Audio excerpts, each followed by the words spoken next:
2017년 9월 3일 북한은 함경북도 길쭉은 풍계리 일대에서 대륙간 탄도미사일 장착용 6차 핵실험을 감행했었고, 최근에도 북한은 각종 미사일 실험을 하고 있으며 이미 상당한 수준의 미사일 능력과 핵 투발 수단에 다양하는 국제사회에서 큰 이슈가 되었습니다. 그리고 예전 북한 관영 매체가 직접 공개하고 소개했던 EMP 탄의 개발 사실과 새로운 형태의 핵무기 위력에 대한 위협을 노골적으로 했던 사실을 감안한다면 향후 미사일 도발뿐 아니라 언젠가 인명피해 없이 한국을 구석기 시대로 돌려보낼 수 있는 핵 EMP탄에 의한 추가 도발을 할 가능성도 충분히 있습니다. 10여 년 전부터 북한은 한국에 대한 GPS 교란을 수시로 해왔습니다. 2010년과 2011년, 2012년에 있었고 2016년에는 3일 동안 북한의 GPS 교란이 계속되었지만 당시 우리 군에서는 마땅한 대응책이 없다라는 답변을 내놓아 황당하기까지 했었죠. 2010년에서 2016년 6년간 총 4회 북한 GPS 교란 공격 피해입니다. 통신기지국은 2229곳 피해가 있었고 항공기 2140세대 피해, 선박 980척 피해. 이렇게 피해가 큰데 당시 전파교란 감시 시스템은 휴전선 인근 전방 9곳이 전부였으며 주요 항공 9곳과 항만 11곳은 북한의 GPS 교란 공격에 무방비 상태였습니다. 물론 이후 전파교란 감시 시스템 구축 사업이 신규로 편성되어 보완되었지만 여전히 불안합니다. 이런 와중에 북한은 이미 슈퍼 EMP탄을 완성했다고 공개했습니다. 반갑습니다. 구독자분들과 함께 성장하는 밀리터리 채널 생활탐구입니다.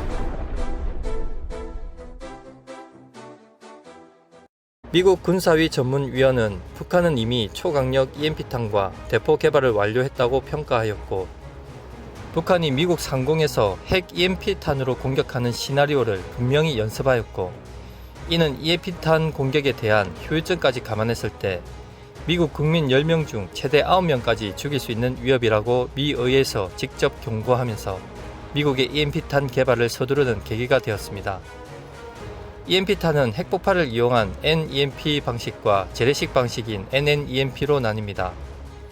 2004년 중국과 러시아의 최고 EMP 무기 전문가들은 러시아의 슈퍼 EMP 설계도가 북한에 유출되었고 북한이 이를 이용해 슈퍼 EMP 역량을 이미 확보했다고 밝혔습니다.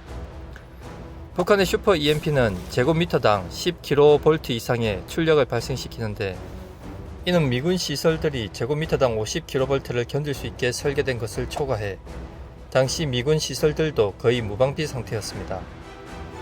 미 의회 보고서에 따르면 북한 EMP탄이 고도 50에서 100km에서 터지면 피해 반경 800km 이내에 50%의 전력과 통신망이 파괴됩니다.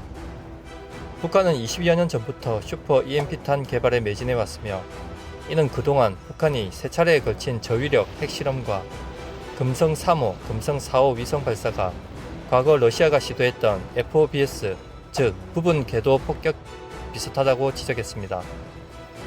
FOBS는 미사일을 저고도로 발사한 후 지구를 한 바퀴 돌아 궤도 이동용 역추진 로켓을 활용하여 목표물을 향해 강화하는 폭격 체계로, 현재 미국도 이에 대한 방어를 할 수 있는 조기 경보 체계가 없다고 합니다. 즉 북한이 금성 3호와 4호 위성 발사를 통해 얻은 FOBS 폭격 체계를 완성했다면 ICBM 기술과 이를 이용해 EMP탄 공격을 감행하면 미국 전 지역에 걸쳐 전자기기가 파괴되며 2차 인명피해까지 발생하게 됩니다. 2017년 9월 노동신문은 김정은이 핵무기 연구소를 방문해 수소탄을 둘러보며 고공에서 폭발시켜 광대한 지역에 대한 초강력 EMP 공격까지 가할 수 있게 되었다라고 발표했습니다.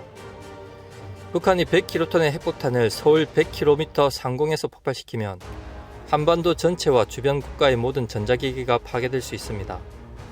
만약 북한이 미쳐서 FOBS 방식으로 미국의 400km 상공에서 폭발시킬 경우 미국 전역이 EMP탄의 피해를 받게 되며 미국도 이를 인정하고 대책 마련에 나서면서 트럼프 대통령은 적성국의 EMP 공격에 대한 국가기관 시설의 방어 대책을 마련하라고 지시하기도 했습니다. 늦어도 한참 늦은 미국의 EMP탄. 미국은 EMP탄 개발을 완료했지만 수천 회를 실시하는 기존 무기와 달리 실험 데이터가 부족한 EMP탄을 당장 전략화하기는 어렵다고 평가했습니다. 그리하여 10년 뒤인 2030년에 전략화 계획을 세웠습니다.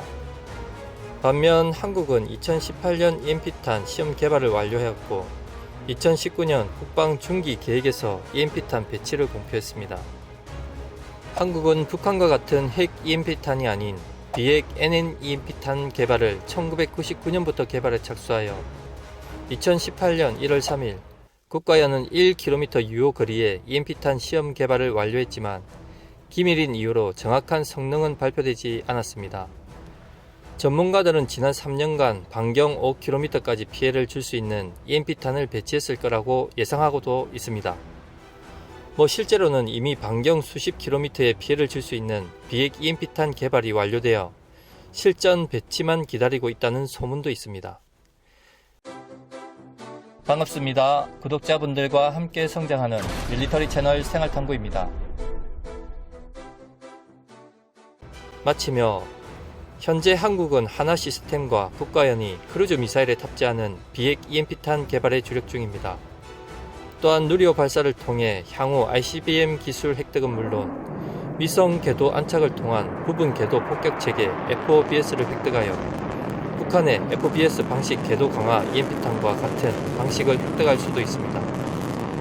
또한 전투기를 활용한 순항 미사일에 EMP탄을 탑재하거나 탄도탄에 탑재하는 방식 외에도 천무2 다연장 로켓에도 탑재가 가능해 천무2에 고폭탄과 파편탄에 전술 EMP탄을 장착해 적 사단급 이하 지상에 노출된 지휘부와 기계화 차량 부대, 보병 부대를 마비시킬 수 있는데 이때 사용되는 EMP탄에 필요한 출력이 100MW급인 것을 감안하면 한국이 현재 확보 중인 출력 1GW급 최대 5km 반경의 전자기기를 파괴할 수 있는 비핵 EMP탄의 위력이면 핵 EMP가 있으면 좋겠지만 굳이 아니더라도 조금만 요 반경을 발전시켜도 개전 초 상당한 효과를 가져올 수 있을 것입니다.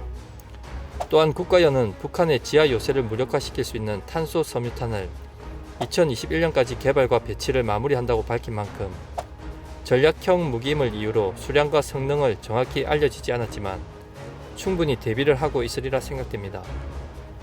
다양화되는 북한의 도발에 대응하기 위해 신무기 개발도 중요하지만 현재 국가 기관 시설 및 군 주요 시설의 EMP 공격에 대한 방호 시설과 방호 체계를 다시 확인하고 대비하는 것이 시급해 보입니다. 시청해 주셔서 감사합니다. 구독과 좋아요 알림은 기쁨입니다.